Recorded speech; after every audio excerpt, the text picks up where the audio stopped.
Hey everyone, if you follow me, you know that I do most of my demos and education and live shoots and stuff on Instagram. So it's a vertical format. So I just wanted to give an intro to this again because some people hate that. It seems on my last video that I did this with, it wasn't such a bother, and I got a lot of comments saying people got a lot of tips out of it. I'm even seeing people showing me the photos they've shot from that video. So I said, you know what? Let me give another one a shot. I went through my phone, I found this one, it was pretty popular. I keep getting asked about speedlights, I keep getting asked about portraits with speedlights, multiple speedlights, things like that. So this was a video about that. If you don't like the vertical format, I apologize. It's not for you, then just don't watch it. It's fine. It's just, I'm getting ready to go to shoot in Europe for a month with the guys from Adorama TV at IBC Photo Keen. I'll be in Paris. So it's either I do a quick recycle like this to get the channel a little bit of momentum instead of just me doing talking head stuff live all the time, or I recycle some things like this. So information is still valid. Check it out. I think the only issue is that the quality of the video was a little choppy because at the time, Instagram's live stream was kind of meh, but it was from a little while ago. I'm not going to lie to you about that. All right, so I hope it helps you guys out. If there's anything that's not clear in the comments, write me. I'm sorry. If there's anything that's not clear, write me in the comments below. It is super early in the morning right here. It's the only time I have to do this. I appreciate everybody following my channel. Check out the playlist. There's videos I've been on from other channels in the playlist. And as always, hit like and let me know what you think. Later. What up? Seth Miranda. You guys follow me, so you know who I am. But we're in my studio. It's also Daniel Norton's studio. We share this place together. I just dropped off a bunch of gear and I decided to do a really fast speedlight setup because it's always good to stay sharp, so why not? So I'm here with my girl Sheila right now. She is painted all white. I'm in an all white room. I'm shooting against a white wall and I got speedlights with me. So what I'm going to show you is how to do a really quick portrait with just speedlights. I'm going to show you how to minimize the cumbersome of having to do a fill light, and I'm going to show you how to really change it up kind of quickly. So right now, let's take a look at where I'm at. So this is my setup. One speedlight, one softbox, an articulating arm. All this folds up right into my backpack. I got her, super white. You know, we don't discriminate. She's right here. Look at this ponum right here. And we're going against the white wall. So I'm going to shoot with a Nikon D850. I'm going to use an on-camera flash as a trigger. And I'm going to get a single key light source that's going to be a small light. I'm going to sculpt out a bunch of her facial structure. And then we're going to polish it up with lighting. So let's get a shot off. Let's take a quick look at what we're looking at. So let me put you guys over here. I'm going to grab this camera real fast. So right now I'm at ISO 100. I am at f6.3. I have my my key light on about 1/8 power. So I'm in the middle somewhere. I can really play a game with it. You know, I'm just kind of doing this right now just to stay sharp. I don't know. I'm going live every Monday at 3 p.m. on Adorama's page, but we got to try some stuff out here first sometimes. So let's try this out. So I'm at 1/8 power, and I'm just going to zoom right in. And boom, right? So let's take a look at this shot together. Let's go take a look. Come on. Come. Come with me. Come with me. So here's my shot. So you can see that we have heavy shadows causing kind of a hard light because we're using a small light source. We are literally using this size softbox, the size of my hand, size of her face. So we're going to get a harder shadow line, which means we're going to be able to sculpt her out. Some people might like this. If you're shooting at an event or something like that and you're doing on-the-go lighting, some people might be like, it's a little too gloomy. Let's polish it up. And the way you do that is we start filling in some of these shadows. Well, how are we going to do that? Well, let's say, for example, you decided that you're only taking a few speedlights to an event, which is basically my MO, right? Now let's say you need a way to trigger that light and you need to trigger that light, control that light. So let's say you have a pop-up flash. Your pop-up flash is doing exactly what this is doing, triggering that light. I just happen to be using a D850 that has no pop-up flash. So right away, let's say you had one speedlight on you and your body, you could figure this out because your pop-up flash could come up. And since, let's see, can you guys, actually let me flip it around so that you guys can see the proper the proper. Okay, so we are at 1/8 power on my key light. I'm getting a good exposure at f6.3. My master flash, which is this one right here, can also fire as well as the light that's lighting up my model. So why don't I just take my light that's triggering my lights, I go to mode, and I just turn it on, right? So now, let's take a look at the settings, okay? So now, my master flash, which is what's also triggering, is also at a 32nd of a power. You're at 1/8. That's a 1:4 ratio, which means that this light isn't going to overpower my key, but it's going to fill in those shadows a little bit. So let's take a look at what that looks like.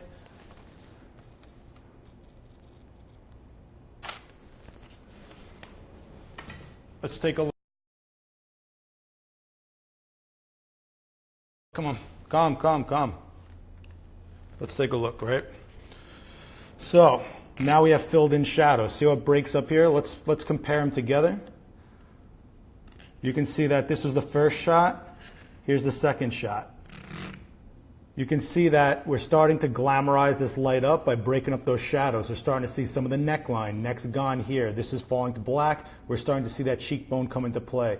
Even the temple, no rim light, so therefore we're still going to get a shadow there, but we don't have to overpower that light, right? So we can just dust in however much light we need. Right now I have 1/8 power on my key light, which is coming down this way, causing these shadows. My on-camera flash, that's also my trigger right here, is at a 32nd. That means that it's nowhere near the power of my key light, and I'm also gauging my distance by being on my camera. I can be farther or closer away. Oh, I just lost everything. 1 second, guys, I lost my mic. Can you guys hear me? Let me know if you can't hear me. So, since this is going to be my fill light, shooting closer or farther away can gauge just how much that light is affecting my subject by inverse square law. Also changes the patterns of the light itself. The closer I get, the softer the light's going to get, but the closer I get, the more power this is going to have in relation to how close it is. So you kind of have to keep yourself at the same, let's see if I can flip this around. You have to keep yourself at the same distance that your lights are at to your subject. So I'm making sure that no matter what I do, I stay at the same distance that my key light is that I am at if I'm going to use my on-camera flash as a fill light. So what if we want to do something a little different now, right? We got a single light shot, and then we have a fill light, right? Let's see if I can get a better exposure on this. Why is it freaking out? Why is this freaking out? Okay, so now we're looking at a fill light. It's actually getting, hey, Ivan, what's going on? We're getting a fill light in there, which is breaking it up and beautifying it, right? But we're also getting this meek background. So let's say I only had 2 speed lights on me. Well, let's take a little walk. I could throw a speed light on the background I'm shooting at, right? So let's take a look. I can put this on another group, bang it onto this wall, and I'm breaking up my background easily. So let's count this off now. I got 1 key light, and I have 1 light triggering, but it could also be a pop-up flash. So let's say you have a model camera that has a pop-up flash. This can be your trigger, and it can also be a fill light.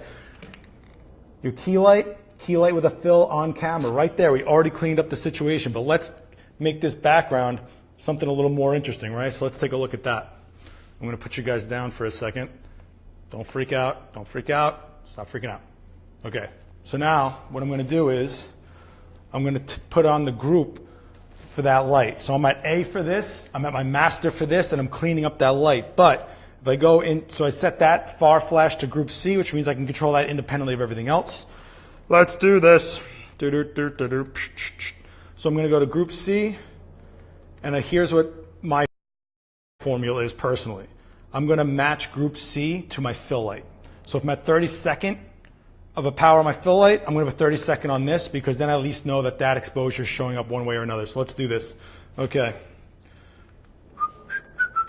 Mode, manual, 1/8 of a power, and boom.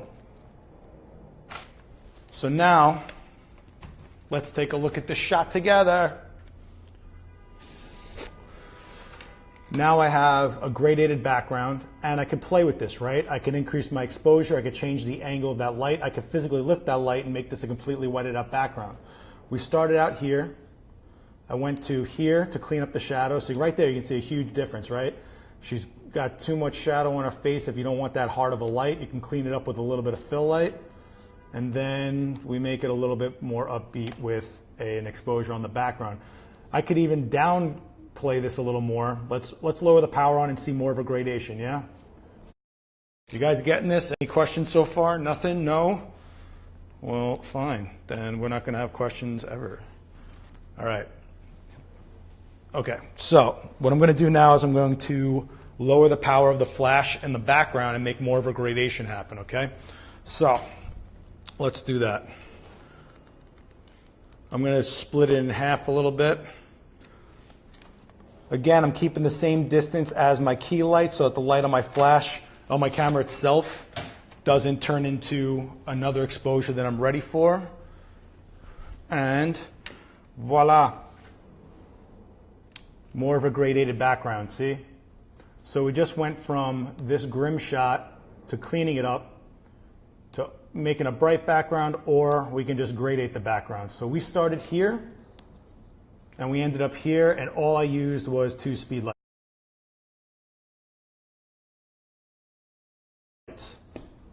Yep. Yeah, so that's kind of what I was going through super fast. She looks pretty glamorous here. Again, and remember that background light, you can throw gels on it real easily, no problem. Let's go over the setup really quick one more time. I don't want to go crazy with this one. So I'm shooting with a Nikon D850. If you had another model that had a pop-up flash, you could do this without having another Speedlight, but I don't, so I'm using a Speedlight. This thing is a trigger, so it's triggering my key light, but it's also a light itself, making it a fill light because it's at camera. So I'm creating my shadow pattern downward, right? Whoosh. So we get shadows on the jawline, the cheekbone, nose, lips, and the neckline, all that stuff. And then what I did was I activated this to be something of a fill light. So I'm at 8th power there. I'm at 1/32 of a power here, which means that the ratio is 1:4, which means that this is still going to remain my key light, and this will just be dusting in light into those shadows, which is what ended up happening here. So this was the beginning, and then this is what we did to fill it up, right? Let me see if I can do this. 1, 2. 1, 2. So you can see how the exposure on this phone is not doing too good. But so you can see the hard shadows, filled in shadows, right? And then what I did was I put that light on in the background, and boom, I have a gradated background, and she looks way more three-dimensional. We still have these hard shadows here and here sculpting her out, but the shadows on this side of her face are filled in a little bit, making this a more three-dimensional image. So we're filling in these shadows, letting these go a little darker, making it a little bit more three-dimensional, and the background light is just another Speedlight. So in reality, all I'm doing is really using 2 Speedlights, and I'm activating my trigger, my master light, as a fill. So I just thought that that was like a really quick, easy setup for people that maybe have multiple Speedlights, but don't have like 14 of them, you know? Like I always carry about 4 to 5 Speedlights on me, but if you only have 2, because you know usually do a key and a fill, well sometimes whatever you're using to trigger it with can also be a fill light, giving you that trick third light that you didn't know you had. Crazy, right? So I don't want this to go on too long, but you guys have any questions, please hit me up. Other than that, I go live every Monday at 3 p.m. on Adorama's page, ADORAMA. If you follow that, I'll be doing something this week about controlling your background with lighting, so you can get a lot out of just one color or one shade, so to speak. Other than that, anybody got any questions or want me to go over anything, or because you guys are kind of quiet, except for Ivan. Ivan's always talking. But so yeah, but this, just so you guys know, this is the studio. Me and Daniel get to play out of all the time. And yeah, so let's pull this up really fast. What we ended up with here. So I was here. I cleaned it up here. right? So I cleaned up that lighting a little bit, made her a little prettier, even though she's not. I know you're beautiful, Sheila. I'm not playing game. You're beautiful, Sheila. Okay. And then what I did was I hit a background light to put a gradation on there to make her three-dimensional and still look pretty clean. So that's just with 2 speed lights, and that's real fast. And if you noticed, I was in control of my exposure really fast, and I knew where we were going with it. Just remember that if you're going to do this technique, the distance that you are shooting physically from your model, if your fill light is connected to your camera, is going to make a humongous difference on the exposure. Because even if this is even half to a fourth of the power that light is, if I'm 4 times closer to the model while I'm shooting her, it's going to overexpose. It'll start flattening out. But on the other side of that, you could just use it to your advantage, right? So let's say this wasn't enough fill light for me. I could just, instead of really quickly pointing my camera down and fixing some settings, I could just go right in there before I even drop the camera and just go closer, and I can make my light expose a little harder because of inverse square law. We're going closer at the same power. So that's that. I'm kind of digging this one, actually. Let me straighten her out. 3-dimensional with a background that's not boring, gives you a little bit of punch, a lot of stuff to bite into. This was where we started. Some people might like that, but you don't know who's going to get in front of your lens sometimes. And a lot of things with speed lights tend to be like location work, because that's the glory of speed lights, right? You can take them anywhere. I throw these things in my back pocket and I'm running. So, hey, what's up, Chanel? How you like that bag, Chanel? I'm sure everybody else is at Fashion Week right now, but I'm chilling here with my girl Sheila. I've done more lighting things on Sheila than anything else, except for Gerald, this teddy bear I have in my apartment. But this girl right here, the power on the background light is at the same power as my key light. So I'm at about it. Actually, no, I think I changed that. Yeah, so it's at the same power of my fill light, because what's going on is if I match the key light, I get a flattened out background because it's the same basic exposure. Because if you think about it, this is what, 2 feet maybe? Let me see. This is about 2.5 feet. If I do the same power ratio, if I do the same power, 1/8 is on that key light. If I do 1/8 on this light and it's 2.5 feet from here, it'll match the exposure on the front of her face, which means it'll be flat. So what I did was I matched the exposure on my fill light, because my fill light is still making the exposure my overall settings, right? So it's still showing up in my image. So I've put the background light on at 1/32 of a power. My on-camera flash is on 1/32 of a power. That way the fill light matches, and I can drop down the exposure on the background to do this, because closer to my key light looks like this, where it starts matching. We start matching that exposure, right? The only thing that's different is the angle of the light hitting the wall. But if I lower it down to my fill light, you can actually see how much more she pops up, right? Because if you think about it, my fill light is the exposure for my shadows, and my key light is my highlights. So that's basically what I'm playing with. This is where I settled in on, though.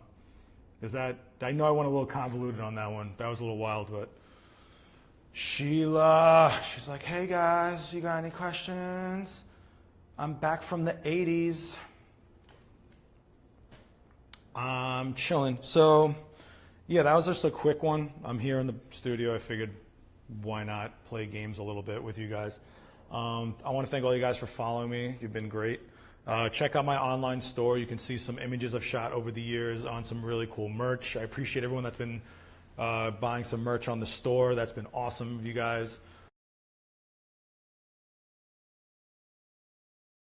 If you do buy anything, please post it. I will shout you out in reciprocation. And tomorrow I might be back with a different quick tutorial. Let me know if there's something specific you want me to go into. Also, Mondays at 3 p.m. I'm on Adorama's page. Don't forget that. 3 p.m. Adorama on Instagram. I'm always going live. Most of the time I'm shooting. Sometimes I'm showing you gear I like. Sometimes I'm talking to colleagues of mine. I just had Robert Kaplan on, and he runs the Photo Brigade, something you guys should all know about. I'm getting caught on a million cables here, which is ironic because I'm using speed lights, right? But ironically, this is what I have to walk around with so that my phone doesn't die on you guys. Any questions? Was this helpful? Did this suck? Let me know. I don't want to do this for no reason, but I'm going to keep this live for 24 hours. You guys can check it out. I will be at WPPI, so you guys can come hang out. in Vegas, if you're in the industry, and come say what's up. Adorama booth is 333, yeah. And yeah, me and Sheila are going to chill out. So if there's nothing else stuff to say, I'm going to pack up all this stuffs. Any questions? One last time, let's go over the images, and then we're going to call it a day. So I started here with one key light, cleaned it up with some fill light. So key light and a fill light, on camera flash with a flash on the background, and we get this nice three-dimensional look. The exposure for the background is the same exposure as my fill light, therefore we're all in the good. So thanks Marcel, sorry. Thanks for always coming to the demos. Oh, I will be doing Speedlights at Adorama on the 19th, I think. 19th, yeah, on the 19th. So I'll see you guys there if you want to come out, 42 West 18th Street. I don't live stream or record my demos, so you guys need to come out to those. I will have giveaways from Rogue, by the way. My next Speedlight demo on the 19th, you guys are going to have giveaways from Rogue Expo Imaging. You know I like that stuff. Tether Tools, thanks for the articulating arm. And also Tether Tools, I want to give you a big shout out. This piece right here, this thing, unbelievable. I love the tether block. Real good job, Tether Tools. Ooh, look, it's me. Hi, guys. But this thing has saved a lot of headaches for me. So I strongly recommend investing in this. All right, so for me, the D850 and Sheila, I'm going to sign out of here. Guys, thank you so much.